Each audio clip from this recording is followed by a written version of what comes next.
साहेबांनी असं एक वक्तव्य केले की उत्तर भारतीयांना आणि हिंदी भाषिकांना वाचवण्यासाठी भाजपचे नाव.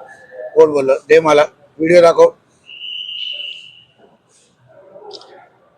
हिंदी भाषेने हिंदूसाठी बोललेलो आहे. मग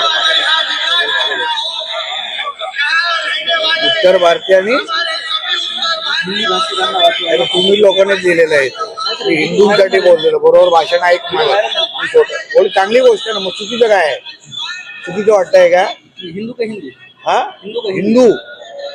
तर तुम्ही काय बातमी केली ती माझी चूक नाही. तिथे हिंदू बोललेलो आहे. हिंदू मध्ये मराठी, उत्तर भारतीय, गुजराती, मारवाडी सगळे येतं. हिंदू राष्ट्रामध्ये आम्ही हिंदूच बोलणार ना. मग बोल, चल पुढे अडकला कशाला आहे? बाकीचे आहेत ना. सर, असदुद्दीन ओवैसी ने कहा है कि हिजाबदारी महिला ही आने वाले वक्त में जो है भारत की पंतप्रधान बनेगी. नहीं, उसको लगता है उसके अब्बा का पाकिस्तान है और कुछ भी बोलेगा तो इधर चल जाएगा. इसलिए ये हिंदू राष्ट्र में सिर्फ जय श्री राम वाले ही यहाँ पंतप्रधान से लेके महापौर तक बैठते. इसलिए ऐसे सपने देखे हमारे हिंदू राष्ट्र में असदुद्दीन ओवैसी देखे नहीं. काल उद्धव ठाकरेंची सभा झाली त्या असं म्हणतात की अस्सल भगवा संभाजीनगर महापालिकेवर थांबवायचं. आपण तो मामू कोण आहे? मग या मामूला मांडीला घेऊन बसलेला आहे तो. त्याचं तर रक्त हिरवं आहे. तर मग अस्सल भगवा आणि उद्धव ठाकरेचा काय संबंध आहे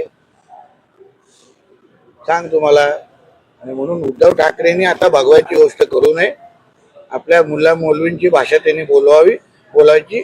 आता भगवाचा शब्द पण, भगवा शब्द पण त्यांनी तोंडातून काढू नये.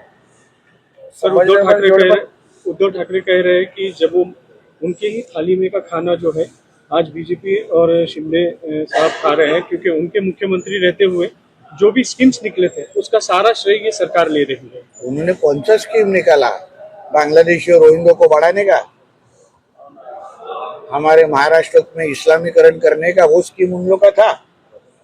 तो उन्होंने तो बाकी कुछ किया नहीं. हिंदुओं को खत्म, कोरोना के नाम पे हिंदुओं की जनसंख्या कम करने की बहुत बड़ी स्कीम उद्धव ठाकरे ने निकाली थी. वो चली नहीं. इसलिए उन्होंने स्कीम की बात नहीं करनी चाहिए. सर, ओवैसीची जे ते यापूर्वी सभा पार पडली. ओवैसीच्या आज 2 सभा पार पडणार आहेत संभाजीनगर. मी काय करू? नारळ फोडू? मी काय करू?